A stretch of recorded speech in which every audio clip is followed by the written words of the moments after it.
Haiti ম্যাচের পরে একটা কথা উঠেছিল ব্রাজিল কেন ৬ গোল ৭ গোল দিচ্ছে না। বাট নকআউট টুর্নামেন্টের নকআউটে যাওয়া এবং বিশ্বকাপ জেতার জন্য আপনার ৬টা ৭টা গোলের দরকার নেই। আপনার ধারাবাহিক পারফরম্যান্স দরকার। ২টা এবং ৩টা গোল দেওয়ার পরে আপনার খেলাটাকে স্লো করে কার্ডজনিত সমস্যা থেকে যেন বেঁচে থাকা যায়, এটাই ছিল কার্লোর প্ল্যান। যার জন্য ব্রাজিলের পুরোপুরি আক্রমণ বা পুরোপুরি তার মানে কি ব্রাজিল ইচ্ছা করলে আরো গোল দিতে পারতো? ডেফিনেটলি আরও দিতে পারতো। হাইতি ম্যাচেও দিতে পারতো, গত ম্যাচেও ব্রাজিল ট্রাই করলে দিতে পারতো। ব্রাজিল গত ম্যাচের শেষ থেকে শুধু একটাই ট্রাই করেছে, সেটা হচ্ছে ভিনিকে হ্যাট্রিকটা করানো।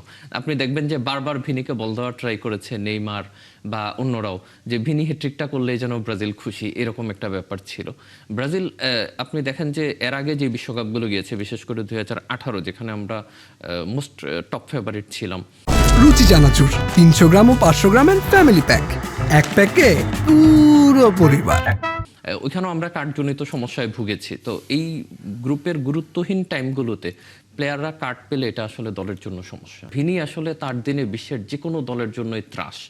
ও 2টা চ্যাম্পিয়ন্স লিগ রিয়াল মাদ্রিদ তাকে নিয়ে জিতলো, এবং আপনি দেখবেন যে ভিনি একাই ম্যাচ ঘুরিয়ে দেওয়ার ক্ষমতা রাখে। আর কার্লোর প্ল্যানে ভিনি সবচেয়ে ইম্পর্টেন্ট প্লেয়ার। যখন কার্লো কোচ হলো, আর ব্রাজিল যেহেতু অনেক বেশি সমালোচনা হয় ব্রাজিলে ফুটবলারদের একটু পারফর্ম না করতে পারলেই, অনেক ব্রাজিলিয়ান লিজেন্ডও কিন্তু ভিনির বিরুদ্ধে কথা বলতো, কিন্তু কার্লো কোচ হওয়ার পরেই বলেছিল যে ভিনি আমার জন্য 1 নম্বর অস্ত্র, এবং ভিনি যে আসলেই তার জন্য 1 নম্বর অস্ত্র সেটার প্রমাণ সে দিয়ে যাচ্ছে।